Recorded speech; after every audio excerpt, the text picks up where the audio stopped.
Hi everybody. Happy Saturday, happy Memorial Day weekend. So in this video we are continuing to mount the bus manager that comes from the Fly EFII company. So instead of me screwing around, first of all, hold on. Here I am hooking up a 12 volt power supply. There you can see the entire system is on and only getting 12 volts, not 14.5, so now we're safe and won't fry anything.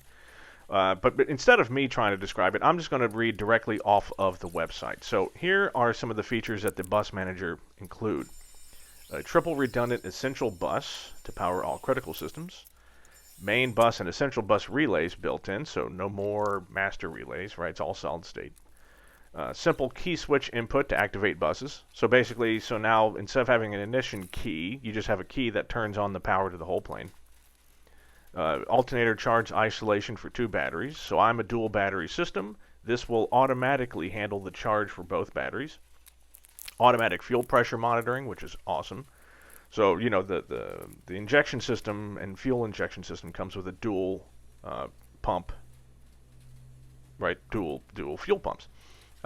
Should the fuel pressure drop below a certain amount because your pump might be dying, this detects that and automatically switches over to the other pump. So, really awesome. And there'll be an annunciator light that lets you know, hey, this pump isn't working. Manage selection of engine battery start, so I can start on one battery, on battery 1, battery 2, or both, which is good. So I can have, like, I don't know. With these lithium batteries, it's like 1,000 cranking amps. And there's an emergency power switch functionality, just in case, right? So, I mean, these are solid-state relays, and they could fail. And if they do, you will be completely powerless. Well, this has a way for you to have an emergency switch to just reroute all power around this system in case of emergency.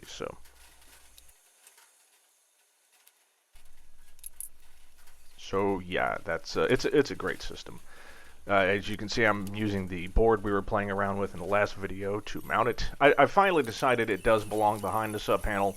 Supposedly this is never going to die, so might as well just mount it out of the way. But don't worry, there is an easy way to get it out.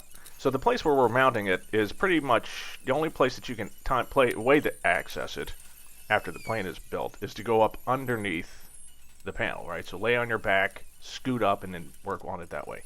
Thankfully, that panel works in that the 4 screws that hold it in place, if I take them out, the whole panel sort of drops down. And you'll see later on in this video that when that is done, it's easy to access. So I'm making sure that the wires are tied in the right place so that there's enough slack so that when unscrewed, it will be able to drop down easily for repairs. So there's that. Alright, so updates. Oshkosh is coming. Very excited. And you know what, this year, so last year the last time I went, I didn't really try to do anything. It was just like, hey, I'm going to be at Oshkosh.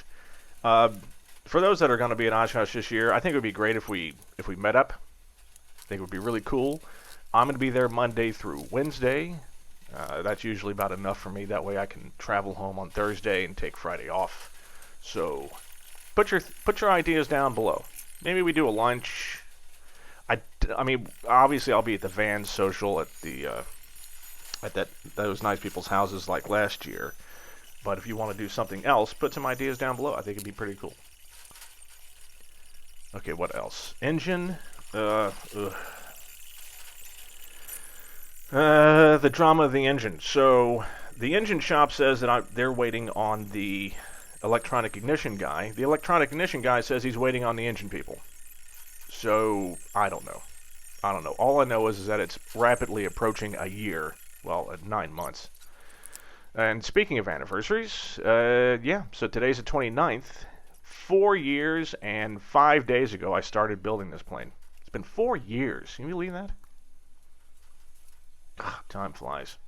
So there you can see the gigantic tie-down straps that you use to hold this in place. And this is part of the instructions. So the way that it's mounted, there's big cooling fins on the back of the box. You can't see them at the moment. When you have a wire tie, I know they're just giant wire ties. When you have them on either side of those cooling fins, it sort of holds it in place from moving. So that's the way it's being held down. And after putting it on, it is pretty damn secure. So we're happy about that. Let's see, any other updates? There's club updates, but you don't want to hear any of those. They're just depressing. I might get into those next time. All right, so I hope everyone has a good, safe Memorial Day weekend. We're opening up California here in a few weeks, so it's about to get crazy with a capital C. So thank you for joining me, everyone, and see you soon.